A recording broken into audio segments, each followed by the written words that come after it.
Welcome to Surviving That, where we explore stories of survival, hope, and inspiration. Today we're talking with representatives from YSS in Ames, Iowa, formerly Youth Shelter Services. YSS has been a leader in dealing with youth homelessness and drug abuse. Lessons learned from homeless youth have shed light on family dynamics and substance abuse intervention, as well as treatment issues that can help keep a child off the streets. With us now is Jason, the Director of Prevention and Treatment for YSS.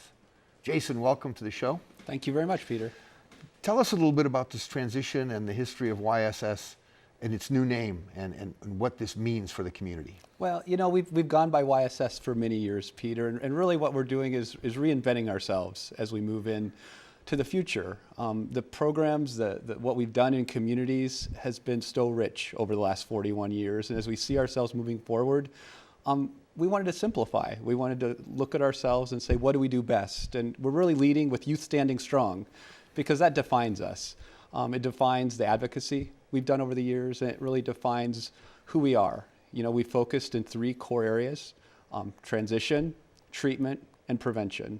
And when we think about all that we do, from literally cradle to grave, in communities, in working with families, and working with grandparents, that really represents us better. And so as we move forward, we're really excited to get out there and be clear and really advocate for kids. Now, there are still homeless children in Iowa, and I presume you have shelters filled with them? Absolutely. In what way are you looking at changing that outcome? Because a lot of these children, they must come from good homes. They all started with a home and hopefully parents somewhere. How is Youth Standing Strong and YSS looking at solving that problem before they need your shelters?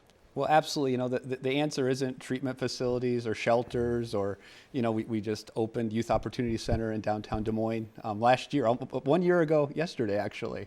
And we know how important that is, but we really want to get farther upstream. You know, our real opportunity is prevention of how do we educate families, how do we educate communities, how do we talk about stigma, how do we really start to make a difference in communities all across the state of Iowa, so that we can be more proactive, that we can, it takes a village. How do we get back to that? What is the Youth Opportunity Center that just had its anniversary? What do they do there? That's our street outreach for transition age youth. So, our key target there is 18 to 24. Okay. Those kids who are transitioning out of the children's system, if you will, and really struggling with adulthood, struggling with finding themselves and finding support so that we can help those kids become contributing members of society, so that they don't end up in a lifelong cycle of homelessness. And we do that at every different age. We have shelters for kids who are younger, for 12 to 18, as well as we try to help kids to reconnect their lives, put the pieces back together. Many times the kids we see have been traumatized. They've come from different types of backgrounds, but many of the kids we see are very affluent. They come from great affluent backgrounds, and addiction, depression, anxiety, mental health disorders. It doesn't matter what your background is or what your race is. Those things are equal opportunity. And part of what we do is we help all kids be strong. It's not just about those kids, it's about our kids. And we really see all kids as our kids. Now, how many people do you typically serve in the communities that you're in today? We serve a lot of kids, and I didn't come statistically to put that out there for you, Peter, but we have different programs. Some of our programs are statewide. We look at our Iowa Aftercare Network programs, and we serve kids transitioning out of foster care and adoptive care. We have AMP councils all across the state of Iowa. I think we're up to 21 councils there. We have prevention programs across central Iowa. We do before and after school programs in 7 schools. So, we touch so many different kids in so many different capacities. It's really hard to quantify sometimes. And well, that makes sense. We're partners. We have partnerships with other agencies and entities across the state. So it's not just about YSS. It's about how can we collaborate and connect with others to carry out. I've heard people say that homelessness is almost an invisible problem, that it's like off the charts in a lot of cases. Is that true? It is true. Homelessness, especially with youth, is very hard. It's not something you see. It's something that's hidden. And, when we think about, again, stigma, kids in high school and middle school, we know there are kids who are couch surfing, who are going from home to home every day. And we know that the educational needs aren't being met because they're worried about food, water, and shelter. And so when we go back to Maslow's hierarchy of needs, how can kids thrive and do their best when they don't know whose house they're going to stay at the next night? And so we want to make sure that they have something steady and solid in their lives, and you're reaching out and doing that. Absolutely. Thank you very much for sharing. When we return with Jason, we'll also bring on Chrissy, a therapist and clinical director for YSS. We're going to ask her to walk through some of her experiences and how they might relate to you as a parent, looking at your own children or the children in your community, sort of see what the signs might be that a problem may be there that could someday lead to homelessness. You don't want to miss this. See you after the break.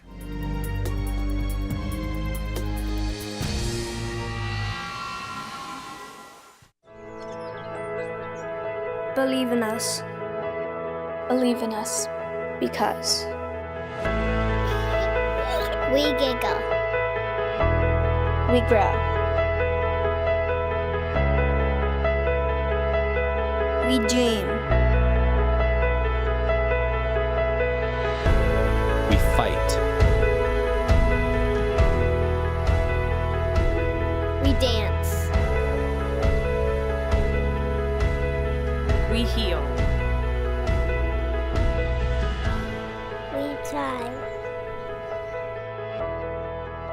We create.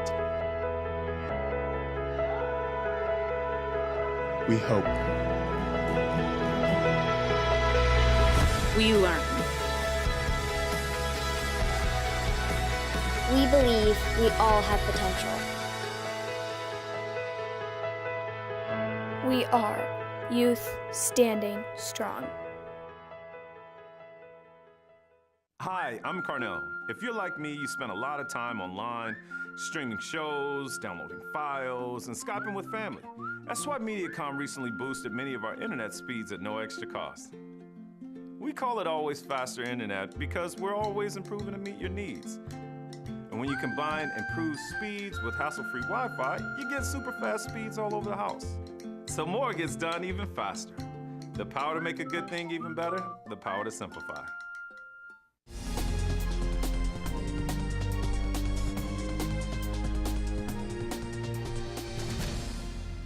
Welcome back to Surviving Bad. We're joined by Jason and Chrissy from YSS, Youth Standing Strong, to talk about how families can better cope with substance abuse and avoid potentially dangerous outcomes. Chrissy, welcome to the show. Thanks for having me, Peter. Tell us about what you do. I do a number of things. I'm a therapist with YSS. I also train and supervise some of our staff, and primary thing that I do is train and supervise our multidimensional family therapy program, which is our evidence-based treatment program for adolescents that are struggling with substance use and their families. Okay, I'm going to ask for a translation. Yes. Evidence-based and all this other stuff. Give Yes. us something that people can understand that Yep. don't know the business. It's proven to work, Okay. is what that means. So, proven to help families and kids through research, and we've had the privilege of beginning to learn and implement that model of therapy to help the kids that we're serving. Now, what got you specifically started in this business? What got me started? Oh, I think it chose me more than I chose it. I think as many of us in this profession feel, just by my life experiences and people that I had encounters with growing up. I think I was on this track as an adolescent trying to help my fellow friends struggling with different things. So, and then the substance abuse world kind of also chose me. It was, kind of through the lens of wanting to be a family therapist that I fell into, this aspect of the treatment world. Now, we spent a significant amount of time talking about issues like homelessness, which are just a symptom of a lot of things that have gone really, really wrong. Right. And Youth Standing Strong is really about getting in early in the process so that families can heal and you can bring stuff together. What are some of the things that trigger an interaction with a family and your programs? What would bring them to the table to work on working on that dynamic? Yeah, a lot of times we're getting referrals from our juvenile court system. So maybe the youth got in some kind of trouble, was caught with maybe drugs at school, or was seen in public under the influence, or was stealing something at some point in time. We also have parents that are seeking help, or school professionals that are concerned about a kid and make a referral for our programs. What are some of the substances that you're encountering that people are using? Yeah, I would say most of the youth we're serving are using marijuana primarily. There's some alcohol use. We've seen some abuse of prescription medications, as well as some meth use as well. Now, I know there are a lot of arguments about whether something's a gateway drug, an entry-level drug, and we really see from what we've heard on this show that people will use a wide variety of drugs. They don't usually specialize in one. Yeah. But we do hear that youth are doing a lot more marijuana. At the same time, we hear about marijuana maybe being a medicine someday. Is this creating some problems in treatment? You know, it is, but it doesn't have to. So, you know, we really work with our kids and our families in looking at substance use as a developmental problem more than anything. You know, and we try to stay away from the legal debates or even the health debates. And our kids are hearing all that information, and they come to you and they want to engage in an argument with it. But what really matters is how their use is impacting their life, their functioning, where they're headed, and where it's taking them, where it could take them, and the developmental aspect. And with that developmental aspect is also, you know, why are they seeking this? What is it doing for them? What's the function of the drug use? And typically that's a more valuable conversation to have than to get into those debates about legal, not legal, healthy, not healthy, addictive, not addictive. When you're seeing them, you pretty much, we know it's not a helpful thing. It's hurting them. Yeah, at that point. right. Yeah, absolutely. In overall substance abuse, is it a slippery slope with parents to really recognize what their kids are going through? Do you find it difficult to get them engaged and understand what the problem is? Sometimes it can be really difficult. Jason and I were actually having a conversation on the way here today, talking about some of the families that we've served in our MDFT program. And MDFT is the multidimensional family therapy program. Okay. Yeah, and I should just say a little bit more is about that, is that it's not just treating the adolescent, it's treating the whole family.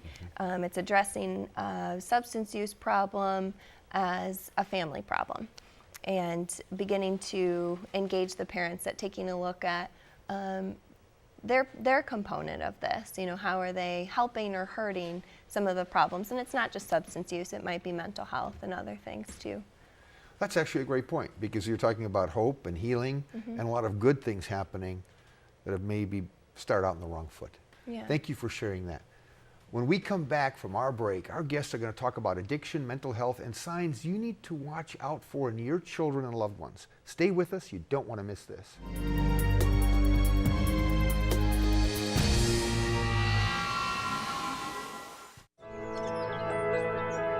Believe in us.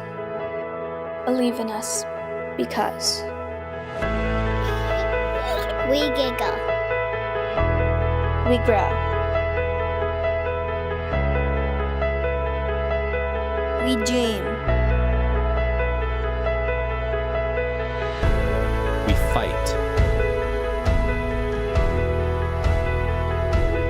We dance.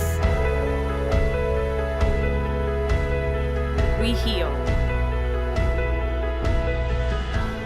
We try. We create. We hope. We learn. We believe we all have potential. We are youth standing strong. Hi, I'm Carnell. If you're like me, you spend a lot of time online, streaming shows, downloading files, and Skyping with family. That's why Mediacom recently boosted many of our internet speeds at no extra cost. We call it Always Faster Internet because we're always improving to meet your needs. And when you combine improved speeds with hassle-free Wi-Fi, you get super fast speeds all over the house. So more gets done even faster. The power to make a good thing even better, the power to simplify.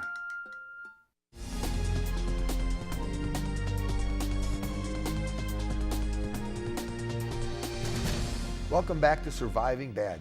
We're joined by Jason and Chrissy from Youth Standing Strong to talk about substance abuse prevention and treatment from a family point of view.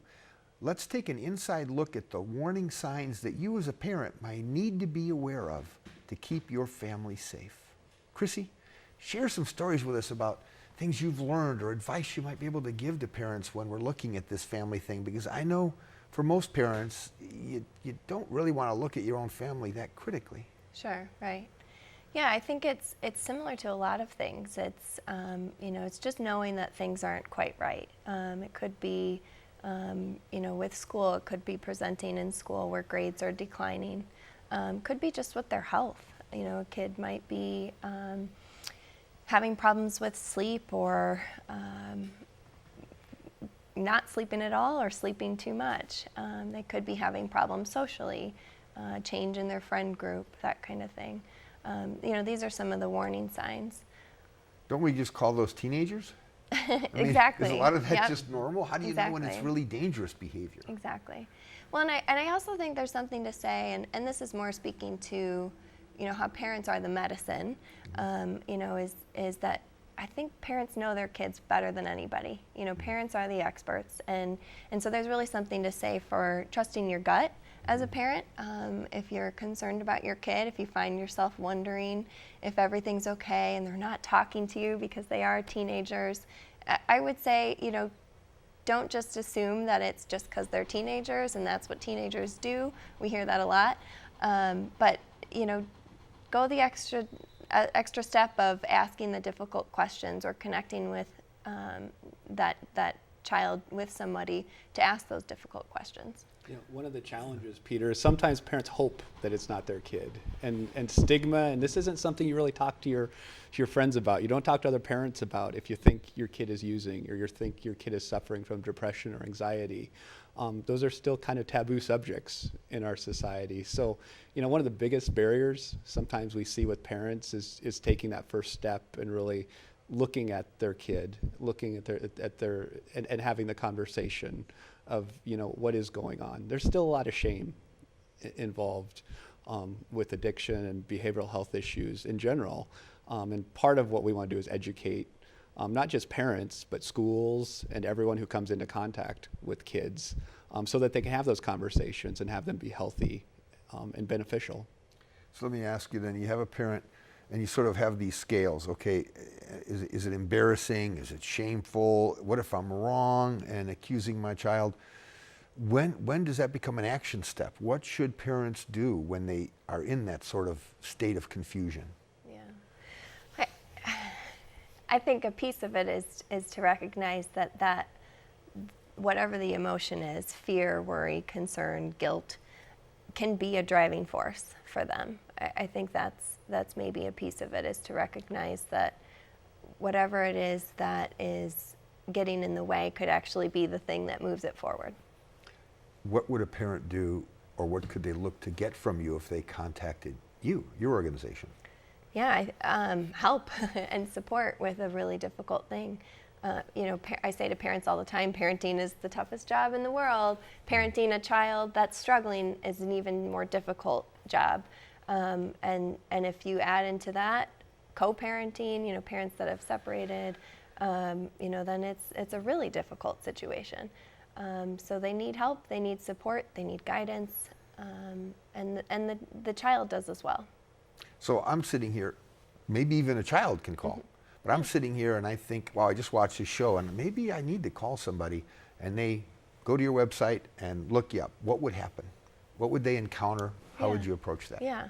Well, hopefully they would get connected over the phone with somebody to get them in the door. And, we start with an initial assessment just to gather as much information as we can about what kinds of things are happening, what kinds of strengths and resources are there available to pull on, and then we begin treatment.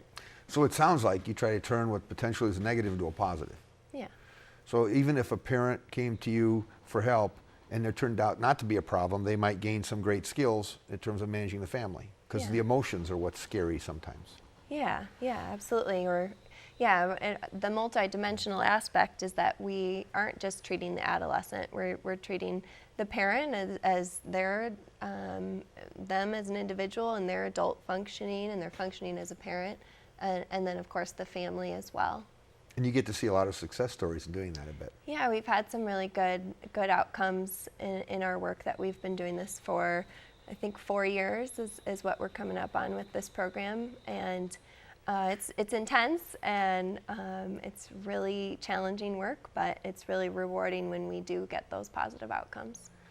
Thank you very much for sharing, because I know how important it is to nip a problem in the bud and keep people from very, very dangerous outcomes. Right. Thank you very much. After a short break, we'll invite our guests to get closer to home, asking them to share ideas and advice they feel can help you better understand substance abuse, addiction, and maybe some insights that may save the life of someone you love. We'll see you after the break.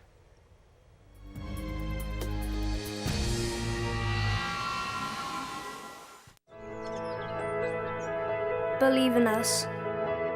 Believe in us because We giggle. we grow. We dream. We fight. We dance. We heal. We try. We create. We hope. We learn. We believe we all have potential. We are youth standing strong. Hi, I'm Carnell. If you're like me, you spend a lot of time online, streaming shows, downloading files, and Skyping with family. That's why Mediacom recently boosted many of our internet speeds at no extra cost. We call it always faster internet because we're always improving to meet your needs. And when you combine improved speeds with hassle-free Wi-Fi, you get super fast speeds all over the house. So more gets done even faster. The power to make a good thing even better, the power to simplify.